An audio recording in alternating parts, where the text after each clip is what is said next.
নমস্কার বন্ধুরা, কেবি কিচেনে স্বাগত। কেবি কিচেনে আজ হতে চলেছে চিলি চিকেন। চিলি চিকেন বানানোর জন্য কি কি লাগে প্রথমে দেখে নেব। প্রথমে দিয়ে দেবো আদা বাটা, ডিম, তারপর দিয়ে দেবো একটা ডিম, তারপর দিয়ে দেবো কর্নফ্লাওয়ার,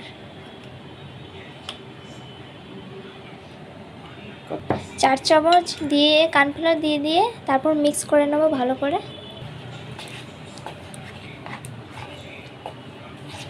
তারপর দিয়ে দেবো গোলমরিচ পাউডার, তারপর দিয়ে দেবো স্বাদ মতো লবণ,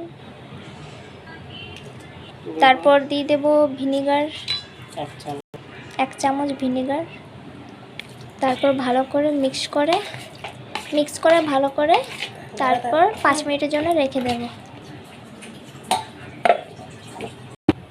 গ্যাস জ্বালাবার পরে গ্যাসের চাপানোর মধ্যে কড়াই চাপালাম, তারপর দিয়ে দেব তেল। তেলটাকে প্রথমে ভালো করে গরম করে নেব। এটা 5 মিনিট হয়ে গেছে। 5 মিনিট পর দিয়ে দেবো তেলের মধ্যে।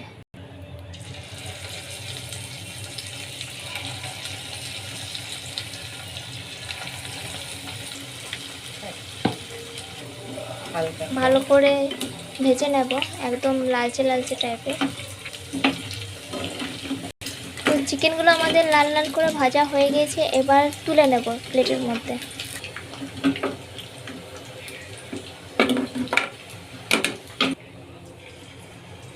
চিকেন ভাজা হয়ে যাওয়ার পর কিছু পরিমাণ মতো তেল দিলাম। চিলি চিকেনের মধ্যে পেঁয়াজগুলো বেশ এরকমভাবে কেটে নেব, তার মধ্যে ক্যাপসিকামগুলো কেটে নেব, টমেটো এবং রসুন কুচি এবং লঙ্কা কুচি এর মধ্যে দিয়ে তেলের মধ্যে দিয়ে দেওয়ার পর ক্যাপসিকাম এবং রসুন কুচি, টমেটো কুচি এবং লঙ্কা কুচি দিয়ে দেবো। তেলে সেটাকে ভালোভাবে ফ্রাই করে নেব। তারপর দিয়ে দেবো ক্যাপসিকাম, তারপর দিয়ে দেবো রসুন কুচি, তারপর দিয়ে দেবো লঙ্কা কুচি, তারপর দিয়ে দেবো টমেটো কুচি। বেশ একটু নাড়াচাড়া করে ফ্রাই করে ভালোভাবে নাড়বো যেন একটু কালার আসে। বেশ একটু নাড়াচাড়া করে দিয়ে দেবো টমেটো সস। নাড়াচাড়া করতে থাকবো। তারপর দিয়ে দেবো চিলি সস, তারপর দিয়ে দেবো সয়া সস, 1 ঢাকনার মতো সয়া সস। 2 চামচ নিয়েছিলাম কর্নফ্লাওয়ার, ওর মধ্যে জল দিয়ে ভালোভাবে মিক্স করে নেব। তারপর দিয়ে দেবো চিকেন,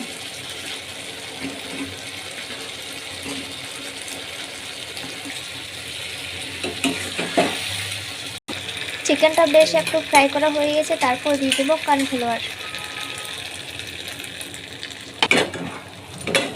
চলো, আমাদের বেশ একটা ভালোভাবে চিলি চিকেন তৈরি করা হয়ে গেছে ফ্রাই করে। তো আপনাদের যদি ভালো লাগে তো লাইক, কমেন্ট, শেয়ার অবশ্যই করবেন।